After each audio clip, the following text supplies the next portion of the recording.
Okay जी, बिस्मिल्लाहिर्रहमानिर्रहीम। इय्याका नअबुदु व इय्याका नस्तईन। तो गाइस अभी चैप्टर 62 है लेरिंग्स का, जिसके अंदर कैंसर ऑफ द लेरिंग्स है। बस हमारा ऑलमोस्ट लेरिंग्स वाला कंप्लीट हो चुके हैं। बाकी मैंने वीडियोस बना दी हैं, ठीक है, वो आप जाके देख सकते हैं। अच्छा, कैंसर ऑफ लेरिंग्स में मोस्टली किन लोगों को लेरिंग्स का कैंसर होता है? जो कि वो कह रहा है तंबाकू और अल्कोहल के एडिक्टेड होते हैं, ठीक है। टोबैको प्लस जो अल्कोहलिक होती हैं। इसी वजह से इस्लाम ने शराब को हराम करार दिया और तुम अपने रब की कौन कौन सी नेमत को जुटलाओगे। अच्छा, सिगरेट स्मोकर में बेसिकली जो है ना, वो कह रहा है हमारे पास जो सिगरेट की स्मोकिंग करते हैं ना, वो बेंजोपायरीन और हाइड्रोकार्बन्स जो है ना, वो एक बड़ी वजह है जो हमारे पास कार्बन हाइड्रोकार्बन्स आपने बायोकेम इसके अंदर ना ऑर्गेनिक केमिस्ट्री के अंदर पढ़ा होगा। हाइड्रोकार्बन और हमारे पास बेंजोपायरीन, ठीक है। ये अब जब वो बंदा इधर से शराब पी उधर से सिगरेट भी लगा ली, ठीक है, मतलब सोने पे सुहागा यूं कह लें, ठीक है। सिगरेट प्लस स्मोकिंग का कम्बिनेशन जब वो करता है ना, तो वो कह रहा है हमारे पास उसके अंदर कैंसर का चांस लेरेंजल का 15 टाइम ज़्यादा हो जाता है। देखो, वो अपने मज़े ले रहा है, साथ में एक हाथ में सिगरेट है, दूसरे हाथ में शराब। जिस तरह आजकल लोग ना एक हाथ में स्टिंग पी रहे होते हैं, दूसरे हाथ में सिगरेट लगा के बैठे होते हैं। अमूमन बॉयज़ की मैं बात कर रहा हूँ, बड़े वो शौकी लड़कियों के कॉलेज के बाहर जाके पी रहे होते हैं। कुछ भी नहीं होना, आपके अपने लंग्स जो है ना, वो फेफड़े लेरेंस ख़राब होनी है। और वो लोग जो रेडिएशंस के साथ जो है ना, उनका बहुत ज़्यादा रोल होता है, ठीक है। तो प्रीवियस रेडिएशन होगी, या फिर कुछ लोगों में जेनेटिक फैक्टर्स भी रोल प्ले करते हैं, या फिर ऑक्यूपेशनल, जैसा कि अगर कोई एस्बेस्टॉस की इंडस्ट्रीज़ के अंदर है ना, ठीक है, एस्बेस्टॉस की इंडस्ट्री के अंदर है, या फिर वो मस्टर्ड गैस या फिर पेट्रोलियम की इंडस्ट्री के अंदर है, तो उसके अंदर जो है ना वो चांसेस बहुत ज़्यादा होते हैं इसके अंदर। अच्छा, इसके अंदर ना उसने ना हमारे पास वही TMN क्लासिफिकेशन होती है। मतलब TMN क्लासिफिकेशन के अंदर क्या क्या होते हैं? ट्यूमर की हमारे पास TNM क्लासिफिकेशन और इसकी स्टेजिंग। तो टी से हमारे पास क्या होता है बेसिकली, जो ट्यूमर है ना वो, और उसकी एक्सटेंट कितनी है वो हमने देखनी। एन हमारे पास होता है जो रीजनल लिम्फ नोड की इनलार्जमेंट, ठीक है, रीजनल लिम्फ नोड इनलार्जमेंट, कितना वो लिम्फ नोड हुआ है। और एम से हमारे पास उसकी सारी की सारी मेटास्टेसिस, कितना वो फैला है। ये है नोड, कितना वो असर हुआ। ये है एक नोड से दूसरे नोड तक कितना मेटास्टाइज किया ये। बाकी जो ट्यूमर जो है ना उसकी अपनी एक्सटेंशन कितनी होती है वो अभी तक हम ये डिस्कस करनी है, ठीक है। तो साइड क्या है बेसिकली जो लेरिक्स है ना इसका कैंसर की, तो वो कह रहे हैं हमारे पास एक तो सुप्राग्लॉटिक एपिग्लॉटिस, मतलब एपिग्लॉटिस जो है ना लेरिक्स के ऊपर हमारे पास क्या होता है, एपिग्लॉटिस होता है, वहीं से याद कर लो। एक हमारे पास होगी सुप्राग्लॉटिक, फिर इंफ्राहायाइड एपिग्लॉटिस। सुप्राहायाइड एपिग्लॉटिस, हायाइड के ऊपर जो सुप्रा हायाइड एपिग्लॉटिस, फिर इंफ्रा हायाइड एपिग्लॉटिस, ठीक है। फिर हमारे पास एराई एपिग्लॉटिक फोल्ड होते हैं, एपिग्लॉटिक फोल्ड्स। फिर हमारे पास होते हैं एरेटिनाइड्स, ठीक है। फिर हमारे पास होता है वेंट्रिकुलर बैंड्स होते हैं, सही है। फिर हमारे पास होता है ट्रू वोकल, ये जो थे हमारे पास जो सुप्राग्लॉटिक रीजन के सारे, ठीक है। सुप्राग्लॉटिक हायाइड, इंफ्राहायाइड एपिग्लॉटिक, ठीक है। फिर हमारे पास एराई एपिग्लॉटिक और रेटिनाइड। फिर हमारे पास आ जाता है जो ग्लॉटिस का रीजन है ना, उसके अंदर वो कह रहा है कि हमारे पास जो हमारे के ट्रू वोकल कार्ड है ना वो इसके अंदर इन्वॉल्व हो सकते हैं, या फिर सब ग्लॉटिक जो ग्लॉटिस से नीचे हैं, ठीक है। उसके अंदर वो कह रहा है हमारे पास लोअर बॉर्डर ऑफ द क्रिकाइड, जो मैंने कार्टिलेज थी ना जहाँ पे हमारे पास फेरेंक्स खत्म होता है, लोअर बॉर्डर। तो ये इसका लोअर बॉर्डर जो है ना हमारे पास क्रिकाइड का, ठीक है, क्रिकाइड का हमारे पास लोअर बॉर्डर ये इन्वॉल्व होता है। ये थे हमारे पास सारे के सारे। अब वो कह रहा है कि सुप्राग्लॉटिक कैंसर को सबसे पहले उसने डिस्कस किया हुआ, तो इसकी जो है ना वो कह रहा है कि लेस फ्रीक्वेंट है, ठीक है। मेजोरिटी जो है ना वो एपिग्लॉटिस के अंदर थी, और ये कह रहा है हमारे पास मोस्टली इन्वॉल्व करता है बेस ऑफ द टंग को, ठीक है, बेस ऑफ टंग को इन्वॉल्व करेगा। साथ में हमारे आपके पास जो पीरीफॉर्म फोसा है ना उसको इसने इन्वॉल्व करना है। और ये हमारे पास नोडल मेटास्टेसिस के अंदर बड़ी जल्दी ये कर होता है। इसकी सिम्टम्स क्या होगा कि किसी को सुप्रा हायाइड एपिग्लॉटिक ग्लो एपिग्लॉटिक कैंसर है ना, तो उसके अंदर वो कह रहा है उसको एक तो थ्रॉट पेन होगी, थोड़ा सा याद करो, गले के अंदर जो है ना वो दर्द होगी, इसको डिस्पेजिया, खाने में मसला होगा, एयर रेफर्ड एयर पेन होगी क्योंकि यूस्टेकियन ट्यूब भी वहीं पर साथ में पड़ी होगी, तो रेफर्ड एयर पेन होगी। फिर हमारे पास लिम्फ नोड जो है ना नेक के अंदर, उसकी जो है ना वो आपके पास कहीं ना कहीं इलाजमेंट आपको दिख जाएगी, ये इसके लिए, ठीक है। बाकी फिर हमारे पास होती है जो ग्लॉटिक कैंसर है ना, उसके अंदर हमारे पास का मोस्ट फ्रीक्वेंट जो है ना हमारे पास ये ग्लॉटिक कैंसर होते हैं, ठीक है। एंटीरियर और मिडल सरफेस आप मोस्ट कॉमन है ये एक तो, इसमें वो कह रहा है कि हमारे पास anterior plus middle third surface जो है ना, ठीक है, मिडल एंटीरियर मिडल सरफेस आगे वाली और मिडल थर्ड, ठीक है, सरफेस इसकी जो ना ग्लोटिस वोकल कार्ड की सॉरी इन्वॉल्व होती है। ठीक है, स्प्रेड होता है एंटीरियर कमीशन में अपोजिट साइड में, और इसकी वजह से हमारे पास क्या हो जाती है, वोकल कार्ड है ना उसकी फिक्सेशन हमारे पास हो जाएगी। तो सिम्टम्स क्या आएंगी, लास्ट वीडियो में हमने हार्नेस पढ़ी है ना वॉइस, तो उसकी जो ना वो हार्नेस ड्राउनी सी आवाज़ आनी शुरू हो जाएगी, लेरेंजियल की इवन ऑब्स्ट्रक्शन भी वो करवा देता है ना। ठीक है, लेरेंजियल की जब ऑब्स्ट्रक्शन होगी तो हमारे पास बहुत से इसके अंदर आ जाएंगे। अब उसने नेक्स्ट कहा हुआ है हमारे पास सब ग्लॉटिक के बारे में। ठीक है, ये जो सब ग्लॉटिक क्रिकाइड का लोअर बॉर्डर है, यहाँ पे वो कह रहा है कि लोअर बॉर्डर क्रिकाइड में, और ये डाउनवर्ड तो ये नीचे कहाँ तक चला जाएगा, नीचे नीचे की इसकी ट्रेकिया है, तो यहाँ पे हमारे पास ट्रेकिया तक इसका स्प्रेड है। अगर ऊपर जाएगा तो ऊपर ये हमारे पास वोकल कार्ड पड़े, ऊपर तक भी जा सकते हैं, नीचे ट्रेकिया तक भी जा सकता है। ठीक है, इसकी वजह से हमारे पास क्या होगा, स्ट्राइडर्स होगा, लेरेंजियल ऑब्स्ट्रक्शन होगा और हार्डनेस ऑफ द वॉइस होगा। स्ट्राइडर क्या होता है, हमारे पास वो सांस लेते हुए गंदी गंदी आवाज़ें आती हैं, वो इसी वजह से हमारे पास आती है। फिर डायग्नोसिस किस तरह है लेरेंजियल कैंसर का, आपको पता है ना, जिसका डायग्नोसिस किस तरह का, आप डॉक्टर साहब बैठे हुए हैं जी, तो आप ईएनटी के डिपार्टमेंट में बैठे हुए हैं, डायग्नोसिस कैसे करेंगे, आपने एक तो पहले सबसे पहले अच्छी चीज़ है ना उसकी हिस्ट्री लेनी है। ठीक है, इसके अंदर क्या होता है, आपने हार्नेस जो है ना फॉर 3 वीक्स जो है ना, अगर उसको ज़्यादा हो, ठीक है, अगर वो हार्नेस की हिस्ट्री दे रहा है कि 3 हफ्ते से ज़्यादा है, तो आपने मस्ट मस्ट उसकी जो है ना लेरेंजियल एग्जामिनेशन ज़रूर करनी होती है। ठीक है, अब उसके अंदर हमारे पास क्या क्या आ जाएगी, 3 चीज़ें आपने देखनी। एक हमारे पास आपने करना है इनडायरेक्ट लेरेंगोस्कोपी कर लेनी, इंडायरेक्ट लेरेंगोस्कोपी कर लेनी। नंबर सेकंड पे वो कह रहा है हमारे पास वोकल कार्ड की आपने मोबिलिटी चेक करनी, कहीं उसकी फिक्सेशन तो नहीं हुई। ठीक है, वोकल कार्ड की मोबिलिटी आप चेक करेंगे। और नंबर थर्ड पे वो कह रहा है हमारे पास एक्सटेंट ऑफ द डिजीज़, कि आया कि वो कितना मेटास्टाइड कर गई है, एक्सटेंट ऑफ डिजीज़, ये 3 चीज़ें आपने चेक करनी है। अच्छा, इनडायरेक्ट लेरेंगोस्कोपी में वो कह रहा है हमारे पास यही है कि आपने जो सुप्राहायाइड और इंफ्राहायाइड दोनों को चेक करना है। साथ में आपने देखना है कि वोकल कार्ड की कहीं लीजन्स तो नहीं होगी इसी के अंदर। ठीक है, साथ में आपने एंटीरियर कमीशन में देखना कोई आया कि ग्रेनुलेशन टिश्यू आपको तो नहीं दिख रहा, ये सारी की सारी आप इसके अंदर देखें। बाकी वोकल कार्ड में आपने क्या करना है, उसकी फिक्सेशन चेक करनी है कि आया को फिक्स तो नहीं होगा, इसकी वजह से एक्सटेंट ऑफ डिजीज में वो कह रहा है हमने चेक करना है कि इसके अंदर ना वीडियो के ज़रिए हम देखते हैं वो स्क्रीन के ऊपर, तो आपको सारी की सारी अलाउ करता है, डिटेल एग्जामिनेशन इसके अंदर आपको मिल जाएगी कि इनडोर प्रोसीजर में जो है ना वो आपको करेंगे तो आपको दिख जाएगा कि कहाँ कहाँ तक नस का स्प्रेड हो चुका है।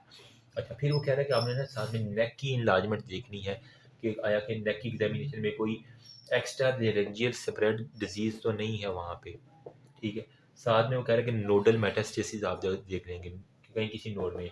फिर रेडियोग्राफ किस चीज़ का करेंगे आप, चेस्ट का एक्सरे कर लोगे।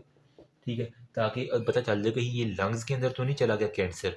ठीक है, साथ में आपने सॉफ्ट टिश्यू का जो है ना वो लेटरल व्यू ऑफ द नेक कर लें ताकि आपको सॉफ्ट टिश्यू की एक्सटेंशन पता चल जाए। साथ में आपने सीटी कर लेनी, साथ में एमआरआई कर लेनी, बस। ठीक है, ये तो थी इनडायरेक्ट लेरेंगोस्कोपी। अगर आप डायरेक्ट लेरेंगोस्कोप करेंगे तो वहाँ पे आपको जो हिडन एरिया है ना लेरेंग्स की, डायरेक्ट लेरेंगोस्कोप करेंगे। ठीक है, तो इस डायरेक्ट लेरेंगोस्कोप में जितने भी आपको हिडन एरियाज है वहाँ तक आपको अप्रोच मिल जाती है और पता चल जाता है कितनी एक्सटेंशन है डिजीज़ की। ठीक है, फिर एक उसने कहा कि माइक्रो लेरेंगोस्कोपी भी आप कर सकते हैं, जिसके अंदर आपको जो छोटे वोकल कार्ड है ना, स्मॉल वोकल कार्ड, ठीक है, वहाँ पे जो छोटी छोटी लीजन्स होती हैं वो आपको small lesion on vocal cord वो आपको दिख जाएगी। साथ में आपको बेटर विजुअलाइज हो जाएगा। फिर वो कह रहा है कि सुप्रा वाइटल स्टेनिंग और बायोप्सी आप कर लेंगे, तो इसके लिए उसने टोलिडाइन ब्लू जो है ना वो अप्लाई करते हैं। ठीक है, मतलब आपने स्टेनिंग कर लेनी है और बायोप्सी लास्ट पे, आपने स्टेनिंग प्लस बायोप्सी, अब पता चल गया आपको ये कैंसर है तो इसकी आपने स्टेनिंग करनी है, तो टोलीडीन ब्लू जो है ना वो आप यूज़ करते हैं लेरेंगस लीजन के ऊपर। कार्सिनोमा इंस्टीट्यूट और वहाँ से जो सुपरफिशियल कार्सिनोमा है ना वो हमारे पास क्या करेंगे, वो इस डाई को जो है ना वो ऑब्जर्व कर लेंगे, आपको पता चल जाएगा। ठीक है, अगर वहाँ पे ल्यूकोप्लेकिया होगा तो वो इस डाई को ऑब्जर्व नहीं करेगा, इतनी बात है। अगर तो वहाँ पे कोई कार्सिनोमा होगा तो वो इसको ऑब्जर्व करेगा, अगर ल्यूकोप्लेकिया होगा तो वो इसको ऑब्जर्व नहीं करेगा, ये आपको बता देगा ये। अच्छा, अब आपको पता चल गया जी लेरेंजियल कैंसर है तो आपकी इसकी ट्रीटमेंट क्या है, तो इसमें या आप रेडियो थेरापी कर सकती है, इसमें आप सर्जरी भी कर सकते हैं। ठीक है, तो आपको ट्रीटमेंट थोड़ी सी इंपॉर्टेंट है, इसको ज़रा गौर से देख लेना। ठीक है, तो ट्रीटमेंट में वो कह रहा है आपने सबसे पहले इसकी रेडियोथेरापी करनी होती है। रेडियोथेरापी में क्या कहते हैं, क्यूरेटिव रेडियोथेरापी जो है ना वो आपने देखना है कि कॉर्ड की मोबिलिटी जो है ना वो आपकी सर्वाइकल लिम्फ नोड तक ना फैल जाए। ठीक है, मतलब कि वो जो लियन हुई हुई है ना कॉर्ड तक, आया कि वो सिर्फ वोकल कॉर्ड तक फैली हुई है, या उसने इन्वेड किया हुआ है साथ में कार्टिलेज को, या साथ में जो लिम्फ नोड है उसको इन्वेड किया हुआ है। रेडियोथेरापी के जरिए वो आपने सारा ठीक करना है। फिर सर्जरी में वो कह रहा है कंजर्वेटिव लेरेंजियल सर्जरी हम कर लेते हैं। तो लेरेंजियल जब सर्जरी करते हैं तो आपके पास जो है ना वो एक्सटेंशन ऑफ वोकल कार्ड दिख जाती है। जब आप स्प्लिट करते हैं लेरेंक्स को ना, ठीक है, लेरेंक्स को स्प्लिट करोगे तो इसके अंदर आपको पता चल जाएगा कि कितनी एक्सटेंशन है उसकी वोकल कार्ड के अंदर। फिर इवन आपने एक्सरसाइज कर देना होता है। अगर वोकल कार्ड इन्वॉल्व है तो उसको पकड़ के एक्सरसाइज कर दो। फिर एंटीरियर कमीशर को भी आप एक्सरसाइज कर सकते हो, साथ में जो सुप्राग्लॉटिक है ना उनको भी एक्सरसाइज कर दो। ओके जी, दरमियान में ब्रेक ले ली थी क्योंकि वो अज़ान हो रही थी। अच्छा, यहाँ पे हम कर रहे थे कि हम एक्सरसाइज कर देना जो जो चीज़ इन्वॉल्व है। अगर वोकल कार्ड इन्वॉल्व है तो उसको एक्सरसाइज कर दो। अगर हमारे पास इंटीरियर कमीशर इन्वॉल्व है उसको एक्सरसाइज कर दो। अगर हमारे पास सुप्राग्लॉटिक रीजन इन्वॉल्व है उसको एक्सरसाइज कर दो। फिर भी अगर नहीं ठीक हो रहा तो आपने टोटल, वो कह रहा है हमने लेरेंजेक्टमी कर देनी है। ठीक है, टोटल लेरेंजेक्टमी कर देनी है जिससे हमारे पास जो है ना वो बंदा जो है ना कैंसर से बच सकता है आगे स्प्रेडिंग में। तो इसके अंदर इंडिकेशन क्या है, वो कह रहा है कि इसके अंदर ना इन्वेड अगर कर ले थायराइड प्लस क्रिकॉइड कार्टिलेज को इन्वेड कर ले। फिर बाइलेटरल अगर एरेटिनाइड कार्टिलेज इन्वॉल्व हो, बाइलेटर रेटिनाइड कार्टिलेज इन्वॉल्व हो। फिर वो कह रहा है कि अगर एंटीरियर के साथ साथ पोस्टीरियर कमीशर भी जो है ना वो लेरिंक्स से इन्वॉल्व हो जाए, वो अगर हमारे पास रेडियोथेरापी फेल हो चुकी है तो फिर हमें ये लाजमी करना पड़ेगा। या फिर हमारे पास कह रहा है कि ट्रांस ग्लॉटिक जो है ना वो हमारे पास कैंसर जो है ना वो आ जाता है। फिर वो कह रहा है इसने T3 लीजन भी लिखी हुई है और कुछ T4 लीजन भी लिखी हुई है, वो देख लेते हैं हम आगे। अच्छा, अब यहाँ पे ना उसने एक टेबल बनाया हुआ है, वो मैं इसको समझने की कोशिश करती है थोड़ा सा मिल के। अच्छा, यहाँ पे उसने लिखा हुआ T2N0 कैंसर, T2N0 कैंसर के बारे में उसने थोड़ी सी बात की हुई है। इसके अंदर बेसिकली क्या है, वो कह रहा है या तो वो कॉर्ड जो है ना वो मोबाइल होगा, मतलब वोकल कार्ड जो है ना वो हिल हुल रहे होंगे, या फिर यहाँ पे कह रहे हैं कॉर्ड मोबिलिटी इम्पेयर्ड होगी। ठीक है, कार्ड जो है ना वोकल कार्ड की मोबिलिटी इम्पेयर्ड होगी, मतलब वो नहीं अपने मोबाइल में आएगा। इन्वॉल्वमेंट ऑफ दी एंटी, अगर कब ये इम्पेयरमेंट होती है, जब हमारे पास एंटीरियर कमीशर जो है ना वो कैंसर के साथ इन्वॉल्व हो, या फिर एरेटिनाइड कार्टिलेज भी हमारे पास इन्वॉल्व हो। तो इसके अंदर देखा गया तो क्या होता है यहाँ पे, फिर हमें कंजर्वेटिव या इस अगर इम्पेयर्ड है ना तो इसके अंदर हमें कंजर्वेटिव जो है ना वो लेरेंजेक्टमी कर देनी पड़ती है। ठीक है, अगर ये लेरेंजेक्टमी कंजर्वेटिवली मतलब जो जो पार्ट इन्वॉल्व है उसको रिमूव कर दे, अगर ये फेल हो जाए तो फिर हम जाते हैं टोटल लेरेंजेक्टमी की तरफ। ठीक है, टोटल लेरेंजेक्टमी की तरफ, लेरेंगोटमी की तरफ, जिसके अंदर हमें नेक का पूरे का डाइसेक्ट करके और वहाँ से फिर हम लेरेंक्स को निकाल देना होता है। फिर कॉर्ड अगर मोबाइल है तो मतलब कुछ ना कुछ वर्किंग कर रहा है तो आप यहाँ पे क्या करेंगे, रेडियोथेरापी दे देंगे। ठीक है, रेडियोथेरापी देंगे जिसके अंदर जो है ना वो नेक के ऊपर रेडिएशन लगाएंगे अपर लिम्फ नोड के ऊपर।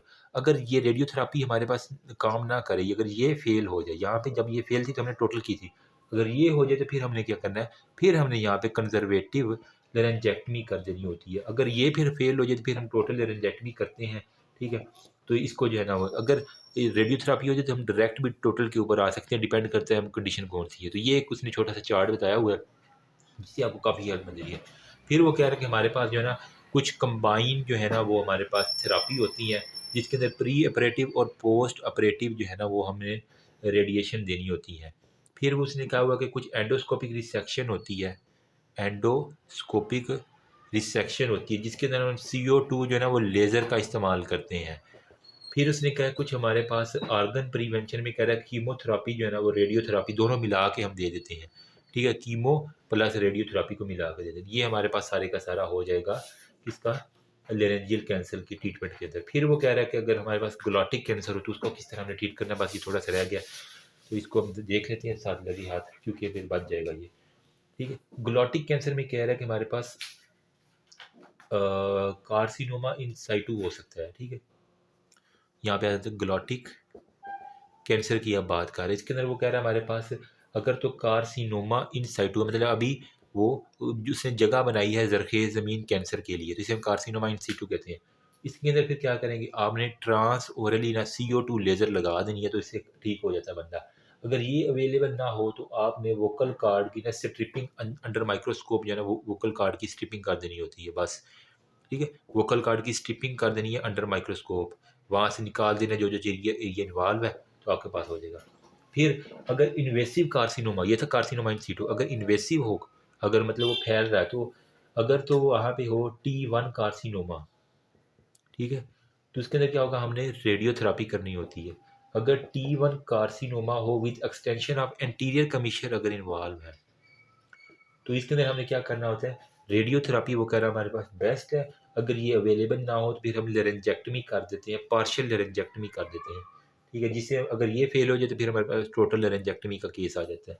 फिर वो कह रहा है अगर T1 का कैंसर है और साथ में वो कह रहा है एक्सटेंशन एरेटिनाइड कार्टिलेज हो जाए, ठीक है, एरेटिनाइड कार्टिलेज, फिर हमारे पास सर्जरी जो है ना वो बेस्ट है।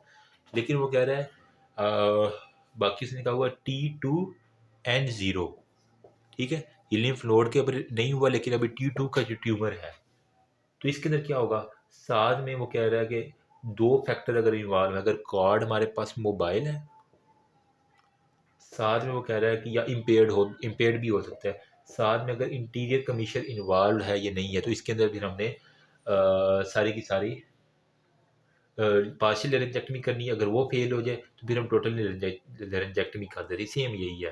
ठीक है, अगर T3 या T4 डायग्नोस हो गया तो फिर इसके अंदर कोई सूरत नहीं है, आपने सिंपल टोटल लेरेंजेक्टमी कर देनी होती है, आपके पास यही है। ठीक है, फिर उसने कहा हुआ कि सब गलाटिक अगर कैंसर है तो इसके अंदर ये क्या है, T1 और T2 का अगर केस है तो आपने रेडियोथेरापी, अगर T3 और T4 है ना, मतलब 3 और 4 जहाँ भी आ जाएगा आपने टोटल लेरेंजेक्टमी कर देनी होती है। फिर सुप्राग्लाटिक में वो कह रहा है हमारे पास अगर कैंसर हो, सुप्राग्लाटिक कैंसर हो, तो इसके अंदर आपने क्या करना, अगर T1 है तो रेडिएशन, T2 है तो आपने सुप्राग्लाटिक लेरेंजेक्टमी कर देनी, अगर T3 और T4 है तो टोटल लेरेंजेक्टमी कर देनी, आपके पास केस हो जाएगा। फिर लास्ट पे कह के वोकल कार्ड की रिहेबिलिटेशन के बारे में थोड़ा सा बस हमारे चैप्टर ये ख़त्म हो जाएगा इंशाल्लाह। ठीक है, तो यहाँ पे उसने ना वोकल कार्ड का कुछ लिखा हुआ है रिहेबिलिटेशन की, जब आपने टोटल लेरेंजेक्टमी कर दी है, लेरेंजेक्टमी कर दी है, तो इसके अंदर क्या होगा बेसिकली, वोकल कार्ड की हमें रिहेबिलिटेशन भी तो करनी है ना, आवाज़ भी तो उसने करनी है, वोकल कार्ड रिहेबिलिटेशन। तो वो कह रहा है कि हमारे पास ना एसोफेजियल स्पीच का उसने सबसे पहले जिक्र किया हुआ है। एसोफेजियल स्पीच में patient is start to swallow air and hold it in the proper oesophagus.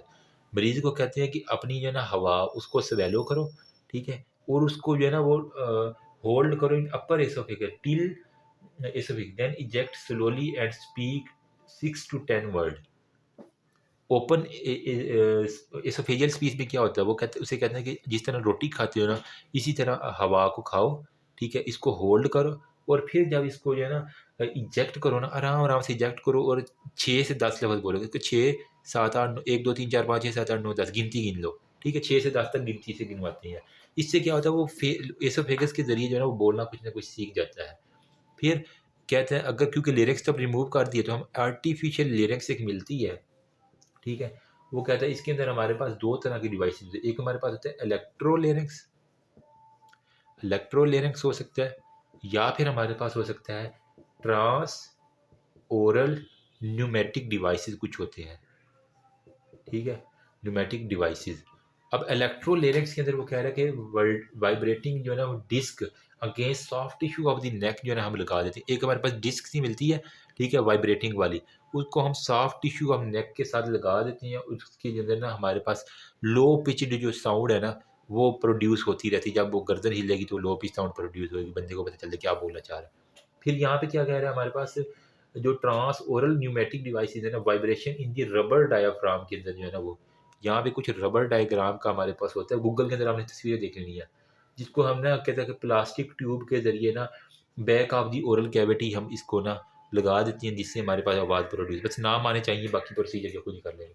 फिर वो कह रहा है कि ये था हमारे पास एसोफेजियल स्पीच। नंबर सेकंड पे उसने कहा हुआ कि ट्रेकियो एसोफेजियल स्पीच भी एक हमारे पास होती है, इसके अंदर क्या होता है, to carry air from trachea to the esophagus, ठीक है।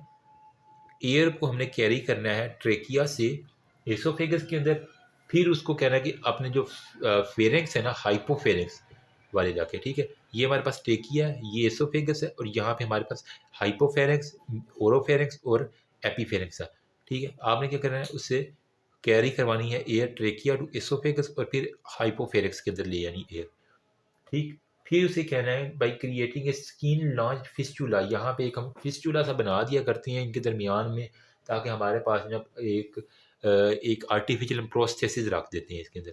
जिस तरह कान के अंदर प्रोस्थेसिस रखती है, इसके अंदर भी एक आर्टिफिशियल प्रोस्थेसिस रख दिया करते हैं, तो हमारे पास ये होता है। इसे हम कहते हैं ब्लॉम सिंगर प्रोस्थेसिस, जो कि शंट करता है हवा को ट्रेकिया से एसोफेगस की तरफ।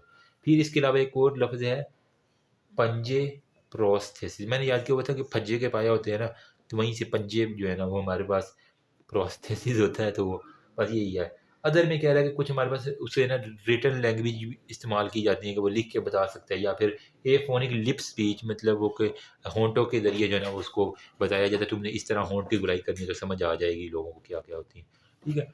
अगर मैं आपको ना इलेक्ट्रोलिनक्स दिखाऊँ ना, तो इस तरह का मैंने खुद अपनी लाइव बंदा देखा हुआ है, ठीक है। वो अपना डिवाइस को जो है ना वो सॉफ्ट टिश्यू और नेक के पास ला के रखता है, जहाँ से फिर लो पिच्ड साउंड जो है ना वो निकलती हैं और हमें जो है ना आवाज़ सुनाई देती है। बिल्कुल ये जिस तरह बैटरी होती है ना, वो हमेशा अपने हाथ में रखते हैं, जब भी बोलने लगता है तो ये अपने गले पे लगा लेता है और आपके पास ये आ जाती है, ठीक है। मज़ीद आप गूगल करके देखिएगा इसको। बाकी न्यूमेटिक डिवाइसेज़ में कुछ इस तरह का जो है ना आपको डिवाइस मिल जाता है, ठीक है। यहाँ पे आपको मैं दिखा देता हूँ, ठीक है। यहाँ पे वो क्या कहता है कि हमने ना एक रबर डायाफ्राम जो है ना उसको हम कैरी करते हैं, प्लास्टिक ट्यूब इसके अंदर लगी होती है, ठीक है। जिसके ज़रिए वो जो है ना हमें जो है ना back into the oral cavity हम निकालते हैं। इसे हम कहते हैं क्या, ट्रांजिशनल न्यूमेटिक डिवाइसेस, जो मैंने आपको बताया आर्टिफिशियल लेरेंस के बारे में, ठीक है। इस तरह की होगी। फिर हमारे पास ना जो था ना ब्लूम सिंगर प्रोस्थेसिस, तो इस तरह का कुछ जो है ना प्रोस्थेसिस होता है जो कि वो गले के अंदर लगाया जाता है। इसमें क्या होता है कि हम ये शंट करता है बेसिकली ट्रेकिया से एसोफेगस की तरफ हवा को, ठीक है।